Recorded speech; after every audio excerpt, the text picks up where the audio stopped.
Hello everyone, welcome back to my YouTube channel. तो आज की क्लास में हम स्टार्ट करने वाले हैं इलेक्ट्रिक करंट के क्वेश्चंस से। विद्युत धारा से के जो क्वेश्चंस हैं उनसे हम क्लास को स्टार्ट करेंगे। फर्स्ट क्वेश्चन है, a battery is connected to a conductor and a current I passes through it.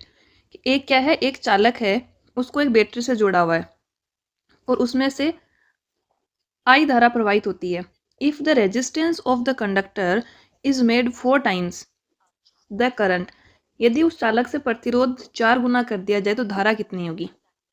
ये क्या कह रहा है कि कोई एक कंडक्टर है, उसको हमने एक बैटरी से जोड़ रखा है और उसमें आई करंट फ्लो हो रही है और उसका जो प्रतिरोध है वो हमने कितना कर दिया है, 4 गुना कर दिया है। कितना कर दिया, 4 टाइम्स कर दिया। तो अब धारा कितनी हो जाएगी। तो करंट जो है वो रेजिस्टेंस के इन्वर्सली प्रोपोर्शनल होती है। क्या होती है, इन्वर्सली प्रोपोर्शनल होती है।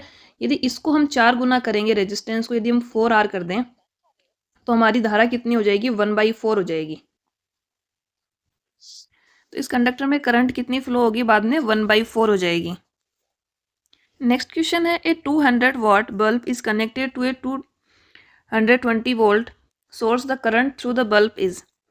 उसकी एक बल्ब है, उसमें ये दिया है कि उसकी पावर कितनी है, 200 वाट है। 200 वाट शक्ति का एक बल्ब है जिसमें कि 220 का वोल्टेज दिया गया है। 220 वोल्ट के स्रोत से उसको जोड़ा गया, तो बल्ब से गुजरने वाली धारा कितनी होगी। तो इसके लिए पावर का फॉर्मूला होता है P is equal to V into I, voltage into current. तो यहाँ पर हमें I की वैल्यू फाइंड आउट करनी है। P की वैल्यू कितनी दे रखी है, 200, और V की वैल्यू है 220 into I. Then I is equal to यहाँ से आएगा 0.91 एम्पियर। कितना आ जाएगा, 0.91 ampere. Option D. Next question है, in case of an alternating current, परिवर्ती धारा के मामले में क्या होता है। तो फर्स्ट ऑप्शन दिया है, धारा की दिशा बदलती है लेकिन परिमाण स्थिर रहता है। तो धारा की दिशा तो बदलती है, उसके साथ साथ परिमाण भी बदलता है, परिमाण कांस्टेंट नहीं रहता है। तो इस जो ऑप्शन ए है वो गलत होगा। जो अल्टरनेटिंग करंट होती है उसमें क्या होता है, उसमें डायरेक्शन भी चेंज होती है और उसके साथ साथ उसका जो मैग्नीट्यूड है वो भी टाइम के साथ साथ क्या होता है, चेंज होता है। ऑप्शन बी दिया है, the direction of current as well as magnitude changes with time. धारा की दिशा और परिमाण दोनों समय के साथ परिवर्तित होंगे। तो इसमें हो जाएगा ऑप्शन बी। तो जो एसी करंट होती है उसमें क्या होता है, जो करंट फ्लो हो रही है उसका डायरेक्शन भी चेंज होता है और उसके साथ साथ उसका मैग्नीट्यूड भी बदलता रहता है समय के साथ। नेक्स्ट क्वेश्चन है, the magnetic field produced by a current carrying conductor decreases as the increases. एक कोई चालक है, उसमें से धारा प्रवाहित हो रही है, क्या है, एक कंडक्टर है, उसमें क्या है, करंट फ्लो हो रहा है। तो उसके कारण जो मैग्नेटिक फील्ड प्रोड्यूस होता है, चुंबकीय क्षेत्र उत्पन्न होगा उसके कारण, तो वो किस प्रकार घटता है, क्या चीज़ बढ़ाई जाए कि जो चुंबकीय क्षेत्र है वो घट जाए। तो चुंबकीय क्षेत्र घटता है यदि दूरी को बढ़ाया जाता है। दूरी के बढ़ने के साथ साथ चुंबकीय क्षेत्र क्या होता है, घटता है। तो इसमें हो जाएगा डिस्टेंस, ऑप्शन सी। यदि कोई भी कंडक्टर है और उसमें करंट फ्लो हो रही है तो उसके कारण जो मैग्नेटिक फील्ड जनरेट होगा उसके चारों तरफ, वो डिस्टेंस बढ़ने के साथ साथ क्या होता जाता है, कम होता जाता है। नेक्स्ट क्वेश्चन है, the current in A short circuit, short circuit में धारा किस प्रकार बदलती है। तो शॉर्ट सर्किट क्यों होता है कि कोई भी कंडक्टर है, उनके मध्य मतलब जो कनेक्शन है वो क्या है, लो रेजिस्टिविटी का है, उनमें प्रतिरोधकता कम है, वहाँ पर क्या है, लो रेजिस्टेंस है। यदि प्रतिरोध कम है तो वहाँ पर क्या होगा, वोल्टेज स्ट्रीमिंग हो जाएगी, वहाँ पर एक्सेस वोल्टेज स्ट्रीमिंग होती है, उसके कारण वहाँ पर करंट का फ्लो बढ़ जाएगा। तो एक्सेसिव करंट फ्लो के कारण क्या होता है, शॉर्ट सर्किट होता है। जब करंट बहुत अधिक प्रवाहित होती है किसी भी सर्किट में तो उसकी वजह से क्या होगा, शॉर्ट सर्किट हो जाता है। तो करंट क्या हो जाएगी, अत्यधिक बढ़ जाती है। नेक्स्ट क्वेश्चन है, in a circuit that are 5 resistors each of 5 ohm and they are connected in such a way that the resistance of the circuit is the maximum. Now this circuit is connected to a battery of 15 volt. The current flowing through the circuit is, एक क्या है, विद्युत परिपथ है, उसमें 5 ओम के 5 प्रतिरोध लगे हैं और उन्हें इस तरह से जोड़ा गया है कि सर्किट का प्रतिरोध अधिकतम है। अब इस सर्किट को 15 वोल्ट की बैटरी से जोड़ा गया है। इसमें क्या दे दिया हमें, वोल्टेज दे दिया 15 वोल्ट और सर्किट में प्रवाहित धारा ज्ञात करनी है, आई की वैल्यू हमें फाइंड आउट करनी है। अब इसने ये दिया कि 5 ओम के 5 प्रतिरोध हैं, कितने हैं, 5 ओम के 5 रेजिस्टेंस हैं। 5 रेजिस्टर्स हैं और उनको इस प्रकार जोड़ा है कि सर्किट में प्रतिरोध का मान अधिकतम हो। प्रतिरोध का अधिकतम मान उस कंडीशन में होता है जब सारे प्रतिरोध श्रेणी क्रम में जुड़े हों। किस में जुड़े हों? श्रेणी क्रम में जुड़े हों, सीरीज में जुड़े हों। तो सीरीज में जुड़े होंगे तो हमारे पास कुल प्रतिरोध आएगा जब हम इन सबको जोड़ देंगे, R1 plus R2 plus R3 plus R4 plus R5। इस कंडीशन में हमें क्या मिलेगा? मैक्सिमम रेजिस्टेंस मिलेगा। तो यहाँ पर R कितना आ जाएगा हमारे पास? 5 ओम के 5 हैं तो ये कितना हो जाएगा? 25 ओम। R कितना है? 25 ओम। अब हम I निकाल सकते हैं। V इज इक्वल टू क्या होता है? IR। Then I is equal to V की वैल्यू 15 है, R की वैल्यू कितनी है? 25। कितना आ जाएगा? 0.6 एम्पियर। Option C. और अगर यहाँ पर हमें यह कहता कि इसमें सर्किट का प्रतिरोध न्यूनतम है, यदि मिनिमम कहा होता तब हम इसको किस में जोड़ते? पैरेलल में जोड़ते, समांतर क्रम में इनको जोड़ा जाता। नेक्स्ट क्वेश्चन है, suppose A current of 0.05 ampere is passing through a wire of resistance R when the voltage across the resistor is 10 volt. What current will pass through this wire when the voltage across it is 20 volt? कि 0.05 ampere की धारा R प्रतिरोध के तार से गुजर रही है। I की वैल्यू कितनी है? 0.05 एम्पियर। प्रतिरोध हमें दिया नहीं है, ये कहा है कि R है प्रतिरोध। जब प्रतिरोध के पार वोल्टेज कितना है? 10 वोल्ट है। यदि वोल्टेज 10 वोल्ट लगाया जाता है तब धारा प्रवाहित हो रही है 0.05 एम्पियर। तो पहले हमें R की वैल्यू फाइंड आउट करनी होगी, प्रतिरोध निकालना होगा। तो प्रतिरोध निकालने के लिए क्या हो जाएगा? V1 upon I, 10 divide by 0.05, तो ये कितना हो जाएगा? 200 ओम। R की वैल्यू कितनी आ गई? 200 ओम। अब तार वही है तो प्रतिरोध तो समान रहेगा, ठीक है, क्योंकि तार तो बदल नहीं रहे। और जब एक ही तार है हमारे पास तो उसका प्रतिरोध तो सेम रहेगा। तो ये हमारी फर्स्ट कंडीशन हो गई। जब हम सेकेंड केस में आते हैं तो R की वैल्यू कितनी है? 200 ओम। और ये कह रहा है कि वोल्टेज इस पर 20 वोल्ट कर दिया जाए। वोल्टेज कितना कर दिया जाए? 20 वोल्ट। तब कितनी धारा प्रवाहित होगी? तो I2 क्या हो जाएगा? V2 divide R, 20 divide by 200, 0.1 ampere. Option D. तो पहले हमें तार का प्रतिरोध निकालना है, उसके बाद यदि वोल्टेज चेंज किया जाए तो हम धारा निकाल सकते हैं कि कितनी धारा उसमें से प्रवाहित होगी। नेक्स्ट क्वेश्चन है, on increasing the potential difference applied across a conductor at constant temperature. नियत तापमान पर यदि एक चालक पर कोई विभवांतर हम बढ़ाते हैं तो उसमें धारा किस प्रकार परिवर्तित होगी? तो कोई भी चालक है उसमें विभवांतर कितना होता है? V is equal to IR होता है। यदि तापमान निश्चित है, क्या दिया है? कि कांस्टेंट टेम्परेचर है, तो उससे चालक का प्रतिरोध में कोई परिवर्तन नहीं होगा, क्योंकि हम एक ही ऑब्जेक्ट की बात करें। यदि उसमें हम कोई टेम्परेचर चेंज नहीं करते हैं या हम किसी ऑब्जेक्ट को ही नहीं बदल देते हैं तब तक उसके प्रतिरोध में कोई फर्क नहीं पड़ेगा।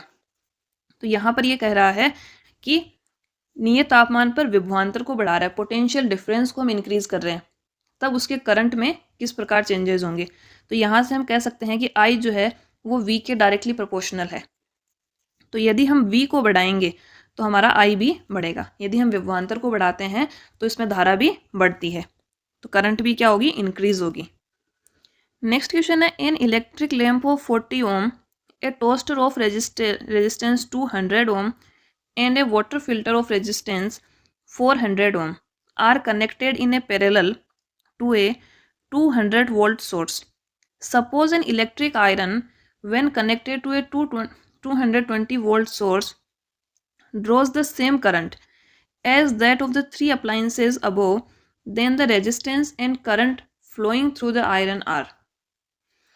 एक 40 ओम का विद्युत लैंप है और एक 200 ओम का टोस्टर है और एक 400 ओम का पानी का फिल्टर है। उनको 220 वोल्ट स्रोत से समानांतर क्रम में जोड़ा गया है। कैसे जोड़ा गया है? ये 40 ओम का एक लैंप है, उसके अलावा ये 200 ओम का टोस्टर है और एक हमको क्या दिया है? 400 ओम का वाटर फिल्टर दिया है। इनको समानांतर क्रम में जोड़ दिया। कितने वोल्ट की बैटरी से? 220 वोल्ट की बैटरी से इनको समानांतर क्रम में जोड़ा है। उसके आगे ये कह रहा है और उपरोक्त तीनों उपकरण के समान धारा खींचता है, तब आयरन नहीं, मान लें कि एक विद्युत आयरन है, वो 220 वोल्ट स्रोत से जुड़ा है और उपरोक्त तीनों उपकरणों के समान धारा खींचता है, तब आयरन की प्रतिरोध और उसमें प्रवाहित धारा कितनी होगी। ये कह रहा है कि एक आयरन है, उसको भी 220 वोल्ट के स्रोत से जोड़ा है, लेकिन उसमें धारा कितनी प्रवाहित हो रही है, जितनी इन तीनों से प्रवाहित हो रही है, वही सेम धारा उस आयरन से प्रवाहित हो रही है, तो उसमें कितनी प्रतिरोध और कितनी धारा होगी। यदि इनके सेम धारा प्रवाहित हो रही है, तो यहाँ पर जितनी धारा प्रवाहित होगी वो समान मात्रा में उसमें प्रवाहित होगी आयरन में, और इनका जो कंबाइन प्रतिरोध आएगा वो उस आयरन का प्रतिरोध होगा। ठीक है, तो सबसे पहले हम क्या निकालेंगे, आर इक्विवेलेंट या टोटल प्रतिरोध निकालेंगे। तो 1/R is equal to 1/R1 plus 1/R2 plus 1/R3 is equal to 1/40 plus 1/200 plus 1/400।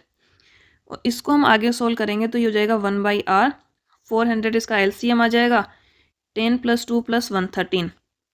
और जब R की वैल्यू हम निकालेंगे तो ये कितना हो जाएगा, 400 डिवाइड 13, और 13 से इसको डिवाइड करेंगे तो ये ऑलमोस्ट कितना आएगा, ये आएगा 30.77। तो प्रतिरोध तो कितना हो गया, 30.77, और ये एक ही ऑप्शन में दिया है, तो हमारा आंसर तो यहीं से हो जाएगा, ऑप्शन बी। इसके अलावा इसमें धारा भी पूछिए, तो धारा निकालने के लिए आई के लिए क्या हो जाएगा, V/R। V कितना है, 220 वोल्ट, R की वैल्यू कितनी है, 30.77। तो यहाँ से I की वैल्यू हमें मिल जाएगी 7.15 एम्पियर। तो R और I दोनों हमारे ऑप्शन बी से मैच कर रहे हैं, इसका आंसर होगा ऑप्शन बी। नेक्स्ट क्वेश्चन है, if the induced electromagnetic field in the coil of a conductor of resistance 10 ohm is -2 volt, the induced current in the coil is। यदि 10 ओम के प्रतिरोध के चालक की कुंडली में प्रेरित विद्युत चुंबकीय क्षेत्र -2 वोल्ट है, तो कुंडली में प्रेरित धारा कितनी होगी। ये क्या कर रहा है, इंड्यूस्ड इलेक्ट्रोमैग्नेटिक फील्ड। तो आर की वैल्यू यहाँ पर कितनी है, 10 ओम है। Electromagnetic field E is equal to कितना दिया है, -2 वोल्ट, और आई पूछा है, तो आई इज इक्वल टू क्या होगा, E/R। ई की वैल्यू -2 है, आर की वैल्यू 10 है, तो ये आ जाएगा -0.2 ampere, option A. Next question है, if a coil of resistance 15 ohm and coil B of resistance 5 ohm are subjected to time varying magnetic field, then the current induced in these coils are. यदि 15 ओम प्रतिरोध की एक coil ए है और 5 ओम प्रतिरोध वाली coil B है, उनको समय के साथ बदलते हुए चुंबकीय क्षेत्र के अधीन किया जाता है, तो इन कॉइल में प्रेरित धारा कितनी होगी। कि एक कॉइल है हमारे पास, ये हम मान लेते हैं ए, इसका रेजिस्टेंस है 15 ओम। एक कॉइल है बी, इसका रेजिस्टेंस है 5 ओम। इनको क्या करते हैं, समय के साथ चेंज करते हुए इनको चुंबकीय क्षेत्र में रखा जाता है, तो इनसे जो करंट इंड्यूस्ड होगी वो किस प्रकार होगी।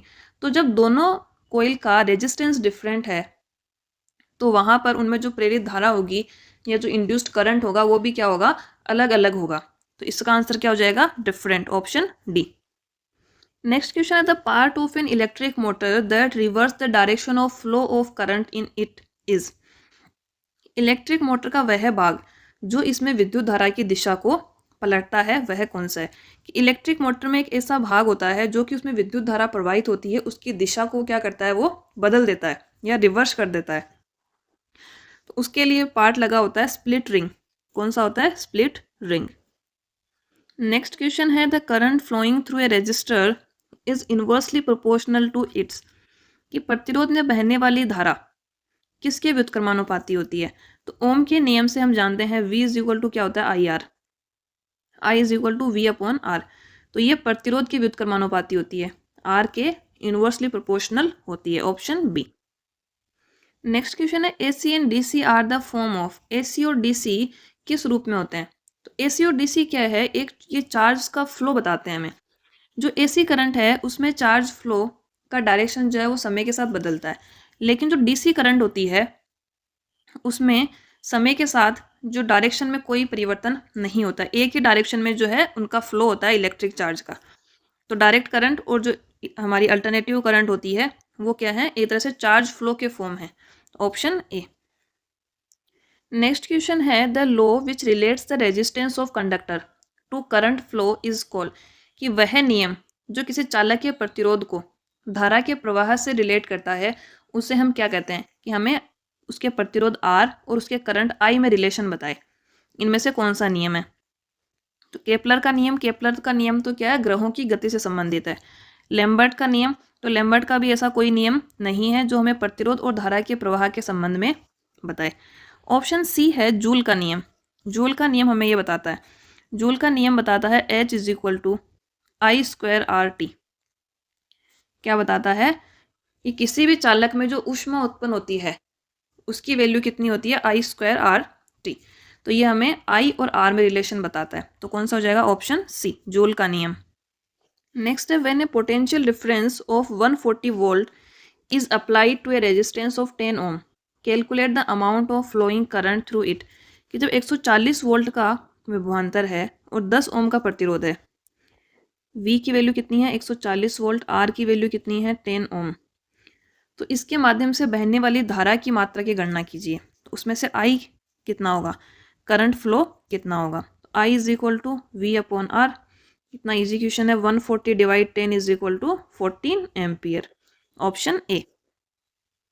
नेक्स्ट क्वेश्चन है if the current flowing through a wire is I and the charge of an electron is E, then the number of electrons flowing in it t second can be determined by with the help of, कि एक तार है उसमें से बहने वाली धारा कितनी है I और एक इलेक्ट्रॉन का आवेश कितना दिया है, E दिया है, और t सेकेंड में बहने वाले इलेक्ट्रॉनों की संख्या को हम किसके द्वारा निर्धारित कर सकते हैं। तो यहाँ पर एक इलेक्ट्रॉन का चार्ज दिया है हमें, तो सबसे पहले हमें क्या चाहिए होगा, टोटल चार्ज। हम मान लेते हैं कि इसमें से n इलेक्ट्रॉन प्रवाहित हो रहे हैं, तो टोटल चार्ज कितना हो जाएगा, n इंटू ई। एक इलेक्ट्रॉन का आवेश मल्टीप्लाई में उनके नंबर, तो टोटल चार्ज कितना आ गया। टोटल चार्ज को हम किससे डिनोट करते हैं, Q से डिनोट करते हैं। ठीक है, ये हो गया टोटल चार्ज। करंट कितना दिया है I, और I इज इक्वल टू होता है Q/T। टाइम यहाँ पर T दिया है, हमें क्या निकालना है, n की वैल्यू, कि कितने उसमें से इलेक्ट्रॉन फ्लो हो रहे हैं। तो Q की वैल्यू हम यहाँ पर NE रख देंगे divide by T। There implies NE is equal to IT, और N की वैल्यू कितनी आ जाएगी, IT/E। तो इतने इलेक्ट्रॉन उसमें से फ्लो हो रहे होंगे। तो इसमें कौन सा हो जाएगा, ऑप्शन सी हो जाएगा, IT/E। नेक्स्ट क्वेश्चन है which of the following law is related to the heating effect of the electric current, कि कौन सा नियम विद्युत धारा के ताप या प्रभाव से संबंधित है। तो विद्युत धारा के ताप या प्रभाव से संबंधित हमने अभी एक क्वेश्चन में देखा था कि यदि किसी कंडक्टर में से इलेक्ट्रिक करंट फ्लो हो रही है तो उसमें क्या होगा, कुछ हीट जनरेट होगी। तो उसका क्या फॉर्मूला देखा था, H is equal to I²RT, और ये हमें कौन से नियम से मिलता है, जूल के नियम से। तो जूल का नियम विद्युत धारा के तापीय प्रभाव को समझाता है। कौन सा हो जाएगा, जूल का नियम। नेक्स्ट क्वेश्चन है if the diameter of a wire is reduce to half then what will be the value of the current flowing through the wire. यदि एक तार का व्यास आधा कर दिया जाए तो तार के माध्यम से बहने वाली धारा का मान क्या होगा। हम ये मान लेते हैं कि पहले उसका व्यास कितना था, D1 था उसका डायमीटर, और आधा कर दिया तो D2 कितना हो गया, D1/2 हो गया। यहाँ से यदि हमें एरिया दिया है तो करंट फाइंड आउट करने का फॉर्मूला होता है V/A/4L। यहाँ पर A क्या है, ये अनुप्रस्थ काट क्षेत्रफल होता है, ठीक है, एरिया। तो यहाँ से V और A क्या हो, तार है, तो उसका जब हम एरिया निकालेंगे, अनुप्रस्थ काट क्षेत्रफल किस में आएगा, सर्कल में आएगा। तो सर्कल का एरिया कितना होता है, यदि हम डायामीटर में निकालें, यदि डायामीटर रखना चाहें तो कितना हो जाएगा, π/4 d² डिवाइड ρl। तो यहाँ पर ये वाली वैल्यू तो क्या है, कांस्टेंट है, V भी कांस्टेंट है, π/4 भी कांस्टेंट है, ρ और l ये भी कांस्टेंट है, इनमें हम कोई चेंज नहीं कर रहे। तो यहाँ से यदि हम देखें तो I क्या है, प्रोपोर्शनल है D² के, उसके डायामीटर के स्क्वायर के प्रोपोर्शनल होता है। तो यहाँ से जब हम I2/I1 निकालेंगे तो I2 कितना है, D2 का स्क्वायर डिवाइड बाई D1 का स्क्वायर। D2 की वैल्यू रख देते हैं D1/2 का whole square upon D1 square. तो d1 स्क्वायर से d1 स्क्वायर कैंसिल हो जाएगा, I2 इज इक्वल टू कितना हो जाएगा 1/4 d1। तो ये कितना हो जाएगा 1/4 हो जाएगा। उसमें प्रवाहित होने वाली धारा कितनी हो जाएगी, जो पहले प्रवाहित हो रही थी, पहले जो करंट फ्लो हो रहा था उसका 1/4 हो जाएगा। नेक्स्ट क्वेश्चन है what will be the effect on the current if the resistance of a circuit is reduce to half keeping the voltage constant. ये एक सर्किट है, उसमें प्रतिरोध को आधा कर दें जबकि वोल्टेज क्या है कांस्टेंट है, तो धारा पर क्या प्रभाव पड़ेगा। तो पहले हम मान लेते हैं धारा I1 कितनी थी, वोल्टेज तो कांस्टेंट है V/R1 था। ये कह रहा है कि प्रतिरोध को आधा कर दिया जाए, तो I2 इज इक्वल टू क्या हो जाएगा V/ इसको आधा करना है तो R1 डिवाइड बाई 2, तो ये हो जाएगा 2V/R1 और V/R1 को हम क्या लिख सकते हैं I1। तो I2 इज इक्वल टू क्या हो जाएगा 2I1। तो उसमें फ्लो होने वाली करंट क्या हो जाएगी, डबल हो जाएगी। तो इसका आंसर क्या हो जाएगा option B will be doubled, दोगुनी हो जाएगी। Next the formula for electric current is I is equal to क्या होता है charge upon time, charge upon time आवेश बट्टे समय, तो इसमें हो जाएगा चार्ज। नेक्स्ट है electric current is the flow of, विद्युत धारा किसका प्रवाह है, तो विद्युत धारा किसका प्रवाह है, विद्युत आवेश का। इलेक्ट्रिक चार्ज जब फ्लो होता है तब क्या होता है इलेक्ट्रिक करंट प्रोड्यूस होती है, तो इसमें क्या हो जाएगा electric charges, electric current is the flow of electric charges. Next है if electric charge flows through any point of a circuit in 1 second is 20 coulomb, find the value of electric current flowing through it.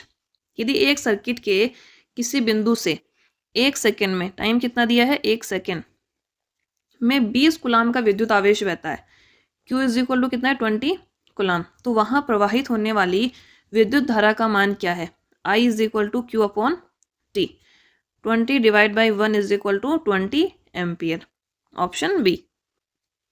Next question है the working principle of power transformer is based on, कि एक power transformer का कार्य सिद्धांत किस पर आधारित है। तो हम ट्रांसफॉर्मर की बात करें तो ट्रांसफॉर्मर किस लिए यूज़ होता है, ट्रांसफॉर्मर यूज़ होता है कि हम सप्लाई वोल्टेज को इंक्रीज और डिक्रीज कर पाएँ उसकी फ्रिक्वेंसी में चेंज किए बिना। ये मोस्टली किस में यूज होता है, AC करंट में यूज होता है पावर ट्रांसफॉर्मर। तो इसमें क्या होगा ट्रांसफॉर्मर जो हमारी AC करंट है, अल्टरनेटिव करंट है, उसकी फ्रिक्वेंसी में कोई चेंज नहीं हो, लेकिन हमें क्या करना हो वोल्टेज इंक्रीज या डिक्रीज करना हो, तो उसके लिए हम ट्रांसफॉर्मर को यूज़ करते हैं। तो ट्रांसफॉर्मर जो है वो काम करता है इलेक्ट्रोमैग्नेटिक इंडक्शन पर। किस पर काम करता है, इलेक्ट्रोमैग्नेटिक इंडक्शन,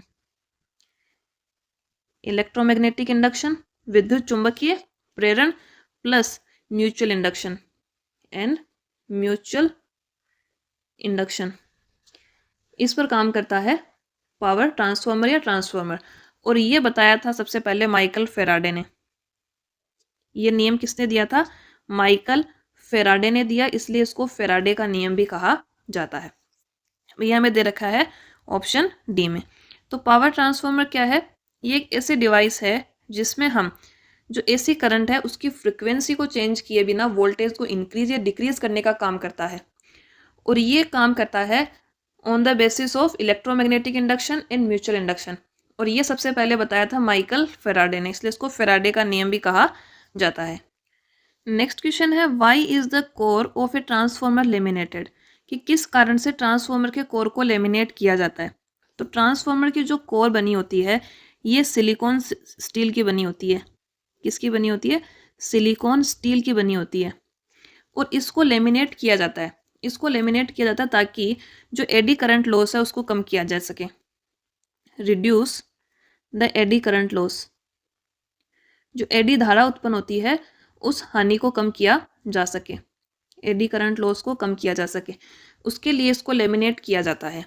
ठीक है, अब जो ट्रांसफॉर्मर की कोर होती है उसकी कुछ विशेषताएं होती हैं, वो भी हम देख लेते हैं कि इस कोर के फीचर्स क्या क्या होने चाहिए, कैसी जो है कोर होनी चाहिए ताकि हमें हाई एफिशिएंसी मिल पाए। तो इसमें सबसे पहले इसका मैग्नेटाइजेशन हाई होना चाहिए, क्या होना चाहिए, हाई मैग्नेटाइजेशन, क्या हो जाएगा हाई मैग्नेटाइजेशन।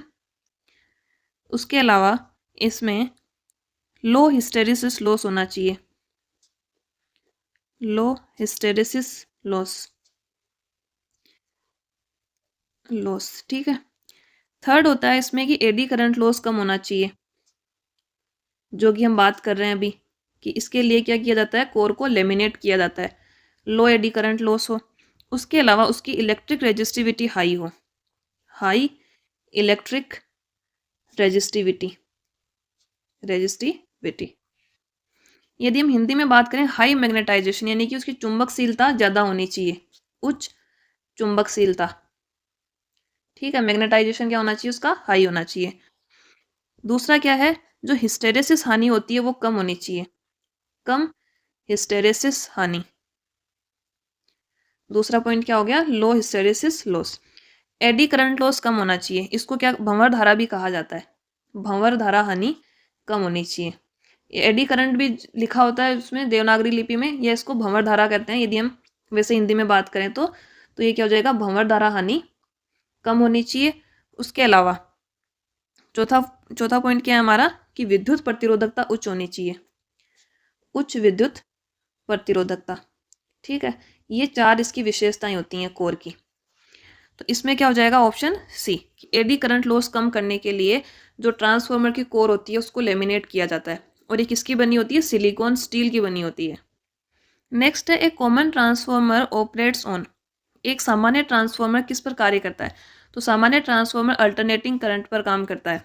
किस पर काम करता है, अल्टरनेटिंग करंट, प्रत्यावर्ती धारा, क्या कहते हैं, प्रत्यावर्ती धारा पर यह कार्य करता है। नेक्स्ट है, इन एन आइडियल ट्रांसफार्मर, एक आदर्श ट्रांसफार्मर में क्या होना चाहिए।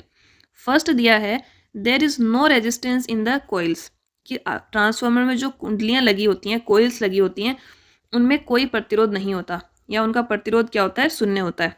तो ये बिल्कुल सही है, आइडियल ट्रांसफार्मर में यही होता है।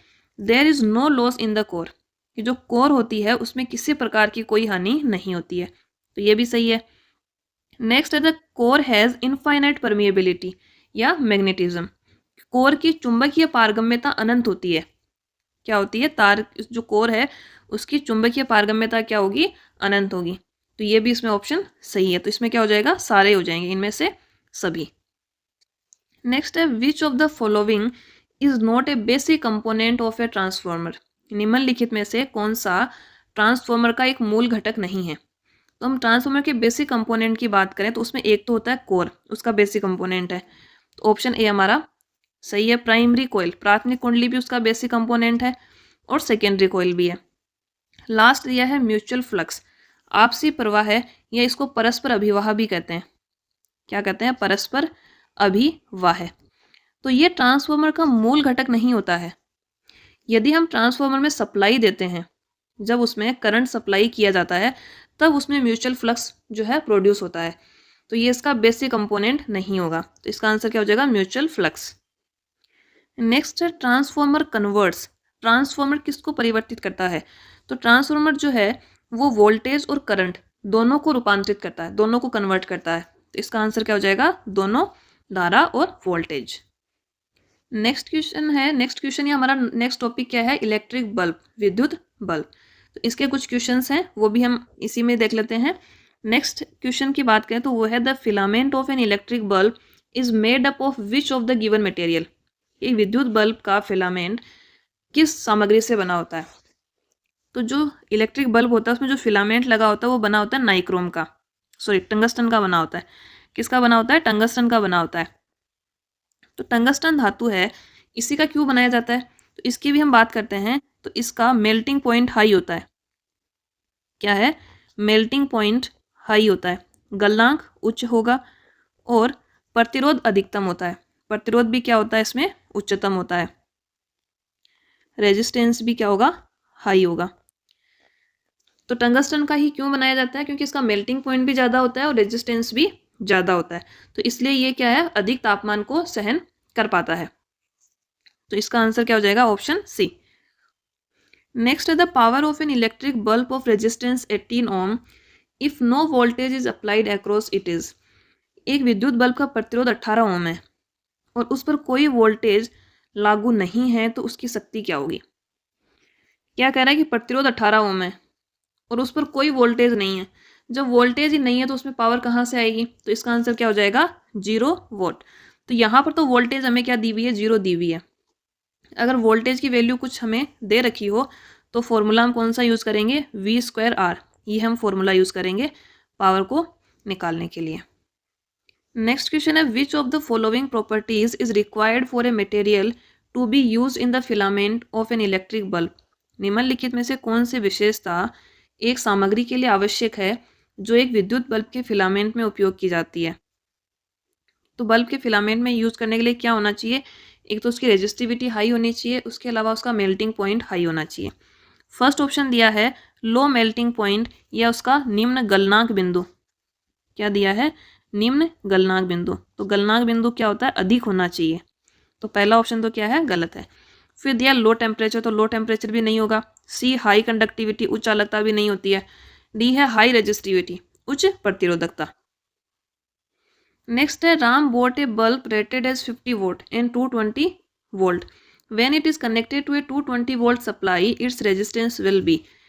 कि राम ने एक बल्ब खरीदा जिसकी रेटिंग कितनी दे रखी है, 50 वोल्ट और 220 वोल्ट, यानी कि P की वैल्यू कितनी है, शक्ति कितनी है, पावर है उसकी 50 वोल्ट, वोल्टेज कितना है 220 वोल्ट। हमें क्या निकालना है, प्रतिरोध।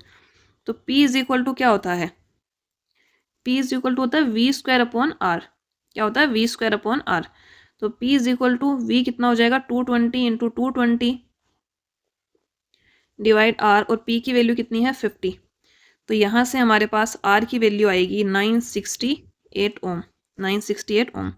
पिछले ऑप्शन में शायद हमने इसको V² इंटू R लिख दिया था, ये अपॉन R। यहाँ पर हमने क्या लिखा, V² इंटू R, इंटू नहीं होता, डिवाइड R होगा।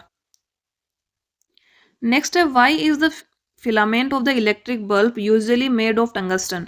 विद्युत बल्ब का फिलामेंट सामान्यतः टंगस्टन से क्यों बनाया जाता है। टंगस्टन से क्यों बनाया जाता है, क्योंकि उसकी रेजिस्टिविटी हाई होती है और मेल्टिंग पॉइंट भी क्या होता है, अधिक होता है। तो इसमें हो जाएगा option B, due to its high resistivity and melting point. Next है which of the following gases is use to fill an electric bulb. निम्नलिखित में से कौन सी गैसें एक विद्युत बल्ब में भरने के लिए उपयोग की जाती हैं।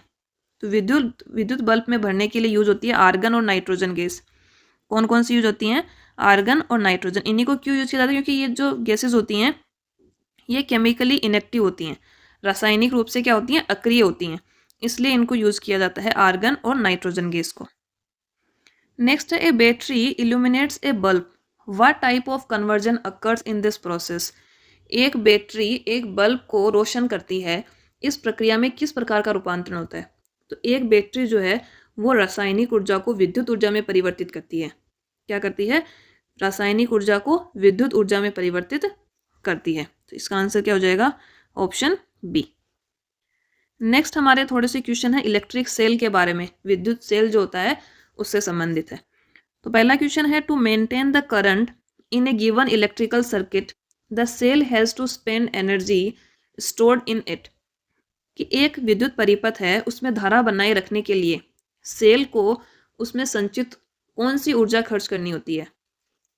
एक विद्युत परिपथ है हमारे पास, उसमें हमने एक इलेक्ट्रिक सेल को जोड़ रखा है, तो सेल की कौन सी ऊर्जा उसको उसमें धारा प्रोवाइड करने के काम में आती है।